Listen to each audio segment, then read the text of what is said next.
honor of having two awesome concept artists here. We originally were only going to have Jung Park, and then we decided to do a juggling act, and Steve Jung joined the... Who's doing cartwheels? I was forced into it. Jung didn't want to do the work. He's going to be walking around with Mike, and I think Steve is going to be actually demoing. Anyways, I want you guys to give a warm applause, a hearty applause to Jung and Steve.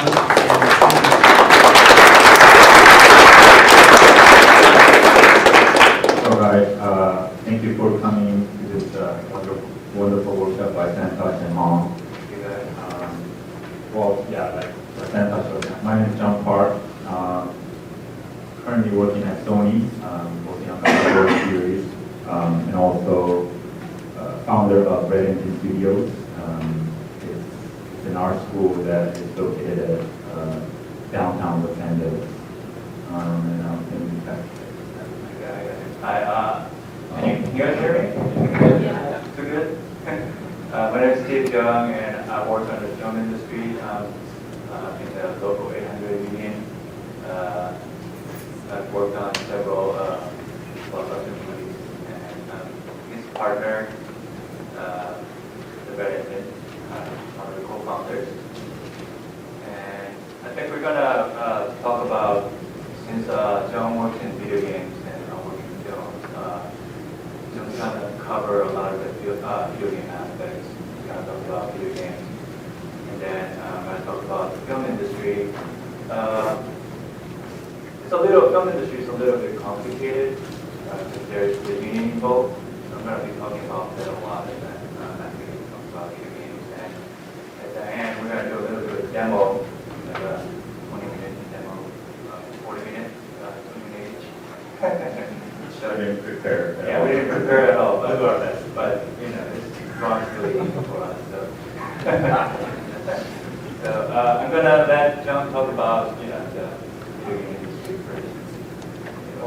Yeah, so I'm assuming that there's a lot of students in here. I also teach at Otis College of Art and Design near LAX. I'm not sure if you're familiar with the school. Also Steve teaches there as well. And since this seminar is all about career in concept, and there's a lot of students coming out with great portfolio in Art Center, Otis, create other schools like AI, but it's definitely a really competitive market. And I'll tell you this, I know that every instructor has to bring 10 secrets for this seminar, but to tell you the truth, I wish there's a secret and a tip, but the only way to get into film or game or this concept industry is your skill has to be good. If your skill is not covering your asset, and it's really hard to get in. And I graduated from Art Center, and I graduated Art Center about 8 years ago when the concept is just about to start. And reality was really bad because, let's say 10 people are graduating, I think maybe 1 or 2 people were getting hired in that term. So I had to kind of postpone because it's all about competitions. And there was, I think, Kang was graduating too, so I mean, it was definitely awesome. So I think I kind of had to postpone not to graduate with Kang, because I know that you're the one who's going to get the job. So it's really competitive market. If your work is good and if you're solid, no matter what, you will definitely get hired. And people will know your work before you graduate, and people will definitely try to kind of pick you up, right before you graduate. So we brought a couple keynotes for the PowerPoint, which is not working. Turn off the light.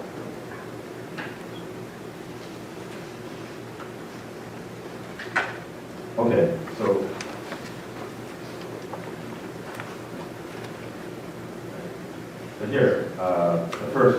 design, craftsmanship, strong foundation. And I know that there's a lot of students right now, like I said, when I was going to school, we barely had a Photoshop painting. So we didn't have an entertainment major, so I was doing a lot of oil painting, wash painting, a lot of drawings. And then I started a Photoshop on my 7th term. And a lot of students that I noticed at Otis especially, they want to do all this kind of fun stuff right away, doing digital, and they want to make this epic painting. But to tell you the truth, you have to master at your strong foundation first to be able to go into Photoshop. Photoshop is just a tool, so it's not like unlike oil is different from pencil. Pencil is different from acrylic. Acrylic is different from charcoal. So Photoshop is just a tool. You're not going to be better if you don't have a good foundation. It's not going to make any difference. So your foundation is the most important. So I do recommend students just draw and draw. And I'm sure you guys know this, but I've been telling all my students all this time, just draw and draw. That's even really bit better. You get cool brushes and cool kind of texture file, kind of awesome brushes. Yeah, which is good, but if you don't have a good foundation, no matter how you use photo textures or whatever, it's not gonna as good as the concept. So this must be needed: craftsmanship, design, and strong foundation. And for design-wise too, like I said, there's so many people are graduating, and if I look at our center and Otis, they have all similar styles, and like I said, if 10 people are graduating, you have to be 1 or 2 people the best from that group, or else you might have to kind of wait for your turn to go. You definitely will get hired, but you have to wait for your turn. So design comes through very multiple aspects. But let's say I work at Sony and we get a lot of portfolios. Let's say if there's a 2 student apply to our Sony, and one of them is a good painter and is just really good, and the other guy is not as good as the other guy, but he's a good designer. Then we'll definitely hire the guy who designs better, because the painting and the technique-wise, we could definitely teach them, but design is a sense where you come naturally. So design, I think, is the most the key to become a concept artist. And unless if you're going to go to matte painting and if you're going to be a painter, then you could do lighting and colors. But these 3 must be needed to get into the concept industry. Fresh ideas, same thing. What's original? I'm just gonna go quickly explain it, because I know I'm not a PowerPoint guy. I'm an artist, so fresh ideas, same thing. What's fresh? When I see a portfolio from a lot of students, and if there's so many people, our styles are looking very look-alike. So especially our center, when I see our center students, they're pretty much all the stuff looks pretty, similar. And at Sony, what we call is looks like our center A students' work, which means it's really good. It's a top-notch work, but their work looks very similar, and the people who stand out from that the portfolio are the ones who's going to get a job. So try to create a lot of original ideas and try to kind of think more. But you definitely have to kind of watch out. Okay, cool shapes are good. You guys are putting all this kind of cool shapes in the painting, but try to put a lot of thought in there when you guys do that. Second, multiple genres. If you guys are just putting your portfolio together, I know some of you are in here. It's definitely good to put multiple genres in your portfolio. It's not like you have one kind of genre. Let's say you have some little bit of sci-fi, maybe perhaps a modern and some perhaps some fantasy art. I know there's a one artist, I mean, he's awesome, I won't mention his name, but he's really good. He's probably one of the top character artists out there right now, but he had a book, I guess this was a while back, sent it to ILM that he wanted to work for Brian Church was working at. And then again, McKay was doing his work and through the book, I mean, yeah, his work was awesome. But he only had Greek stuff on his portfolio. It's just from beginning to end, all the Greek stuff. But like I said, he's one of the top artists right now. Sounds like a cousin artist. He couldn't get hired because even though it was good, that Star Wars guy, like Ryan Church and all those guys, they thought he's good, but not might be fit for the sci-fi stuff. So it's definitely good to have multiple genres, sci-fi, steampunk, everything's different. So just try to vary up your portfolio. That helps a lot. Next, you have to know where you want to go. I asked a lot of my older students or my students, okay, so what do you want to do? Where do you want to go? They're like, I don't care, as long as they hire me, I'm fine. As long as I could go any company where I could just drop. No, that's not true. You have to know where you want to go before you do anything. And research the company. If you want to go Blizzard, their style is very different from other big game companies. If you want to go to Sony, we do a lot of Greek stuff, so you might want to put some couple Greek painting in your portfolio. So, Like that guy. yeah, like that guy. Yeah. Not the whole book, just a little.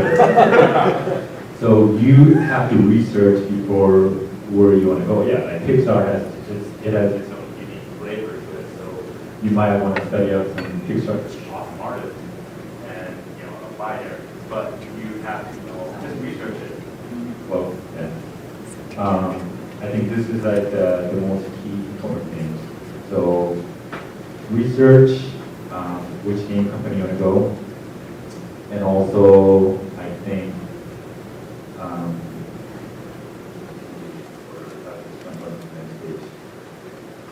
and all you need is 15 to 25 pages. Don't put there. I know a lot of our center students already probably heard this, but it's all about the quantity rather than I'm sorry. So quantity only matters. Make sure you have a lot. Yeah. But you guys hear me? Yeah. So it's all about the quality rather than quantity. So put your best 15 to 20 images in there.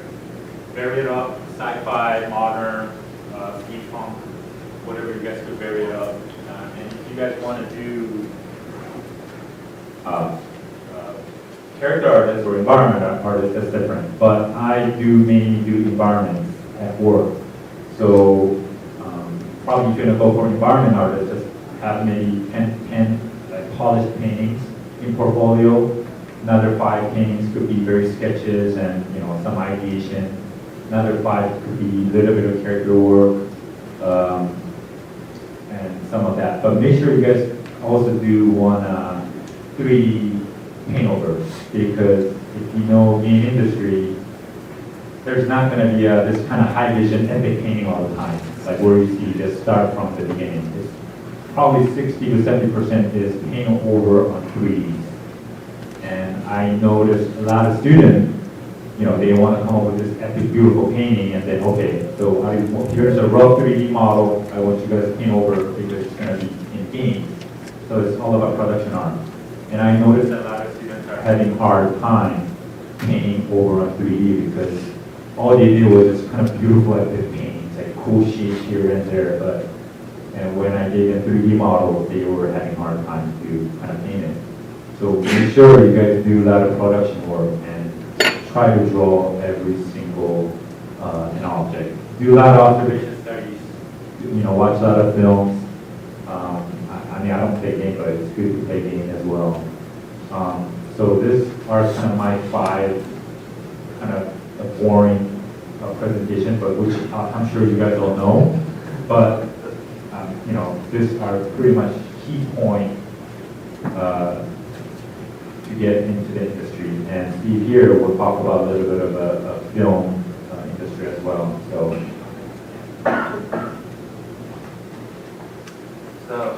to work in films, of course, you need all these supply forms, ideas, all that stuff. That's a must. And myself, I started in video games. I actually graduated in arts in 14, so I didn't have that issue. And I was actually one of those lucky bastards that got a job before I graduated, so I actually didn't have to do a senior show. And I worked through video games. I started in video games. A company called SCEA at the time. Now it's called Paramount. So I started in video games, and then I went to animation. I worked on Teenage Mutant Ninja Turtles, worked on a little bit of that animation Master Boy. And then I moved into live action film, and I started on Transformers 2.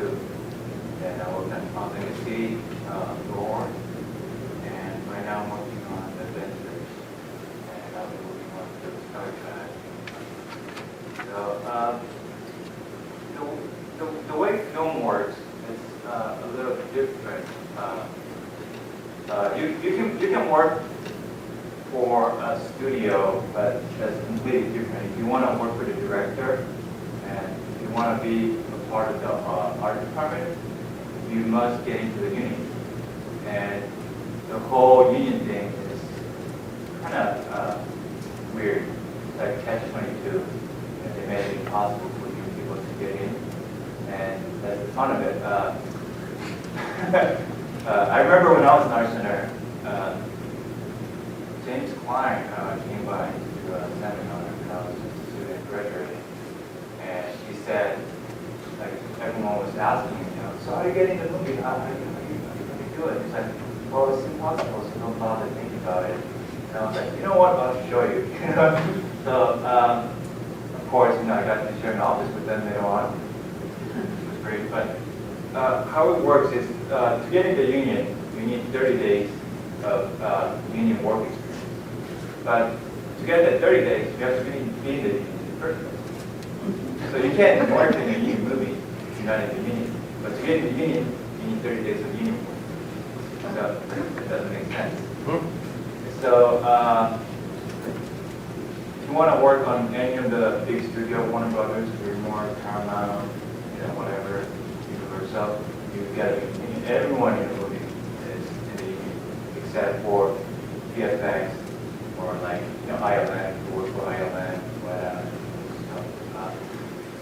So that's the first thing. You got to get in the union. And there's two ways to get in the union.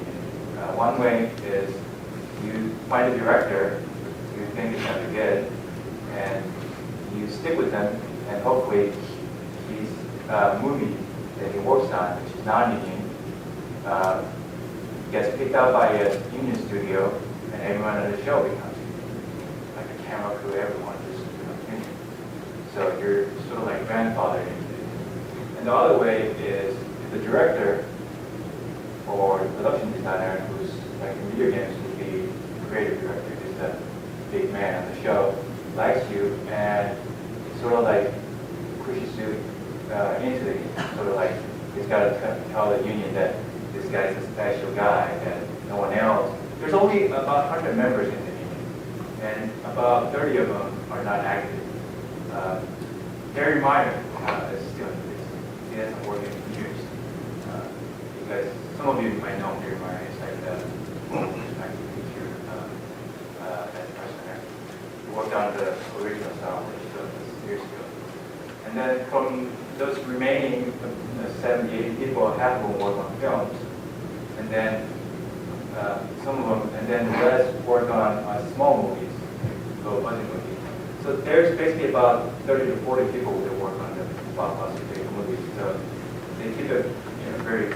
They don't want you to get in, but there are people that get in all the time.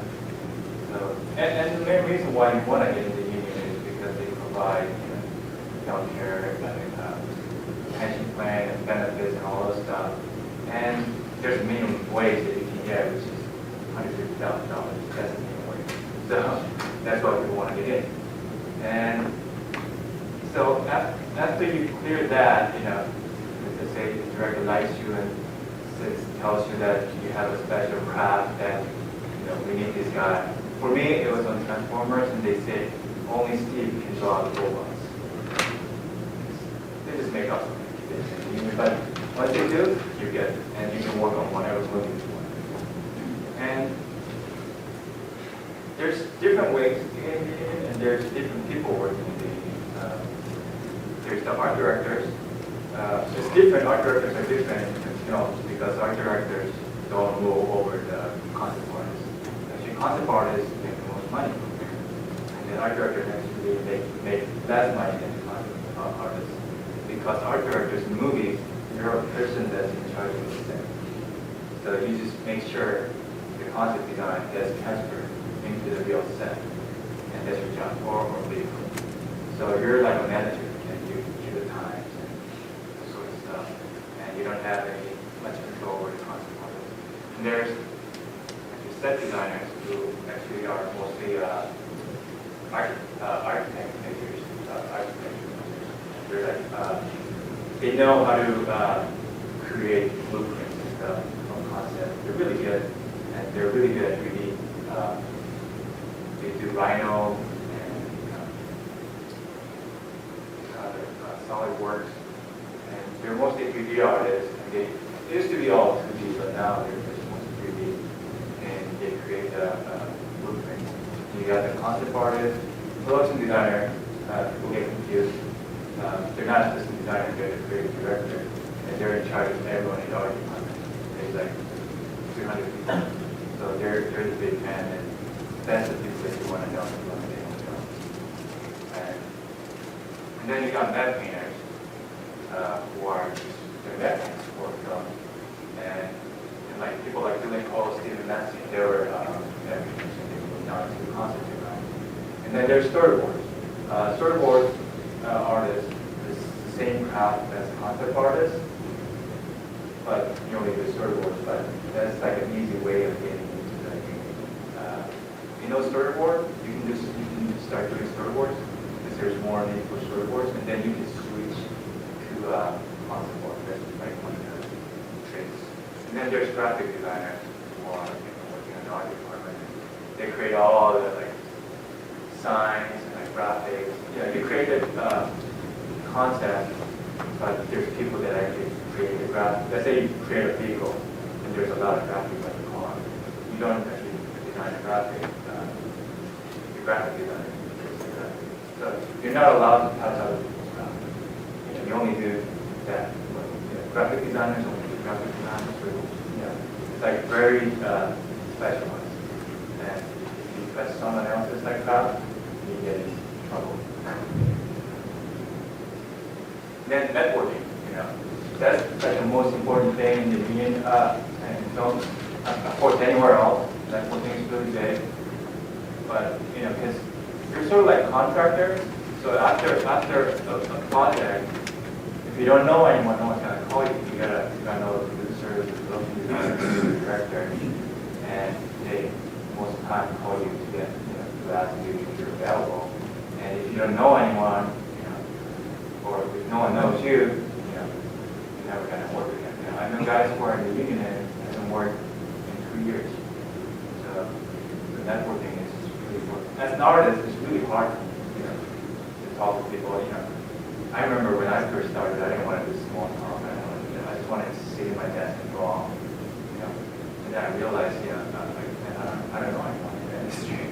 So, go to events like this and you meet people and you introduce yourself and ask them how they made it in the industry and things like that. And you develop your connections and find a way. And the career concept takes a lot of stuff because sometimes you just get offered stuff. And there's a different ways of working on films, which is you work through effects studios like Bioman, where these are domain. But the downside is you're not going to get a screen credit. That's the studio usually gets. Or you can get work for outsourcing studios like Eddie Yang or Aaron still, because Eric Sims and Eddie Yang, they're union members. Like, if I wanted to create a studio, which I sometimes work with people, like I'll just call it Steve Jobs, and I hire some people to say, you're my concept artist now, but I get all the credits, but you get to work on films. Right? So there's that. And those are the other two options that you can work on films. But you're not going to get screen credits, and you don't get to work with the director, and you don't get to influence the script. As concept artists in films, influence the script a lot. Because a lot of the time you work before the screenwriters, so you're actually texting a lot of it. And then, most importantly, because movie is live action and everything you see is built to real. You gotta know the scale, the material. If you're doing costume design or like set design, you gotta know what kind of metal and what kind of wood. You know, okay, is this 20 feet? Can the actors walk through this? You know, can the actor, because you're doing like an action sequence, you gotta think about, okay, it's gonna fall through here and fall through here and all that stuff. You gotta think about that. And a lot of time, you're asked to do a lot of keyframes, which is like a shot in a film. As the director wants to know how he wants to shoot action or the shot. And usually most directors are salesmen. They're good at pitching, but they got other people who's gonna help them create the movie. The storyboard artists are gonna tell him which kind of angle to do and all that stuff. Concept artists usually show some more kind of design and so on. So this kind of stuff is really important. So these are my 5 points for the film. Guys? Since I'm on it, we're gonna go through and show some of our. Yeah. Is the camera on, guys? Yes. Can you turn it on, both? So no pictures, man. No pictures, nothing. You do magic kills, guys.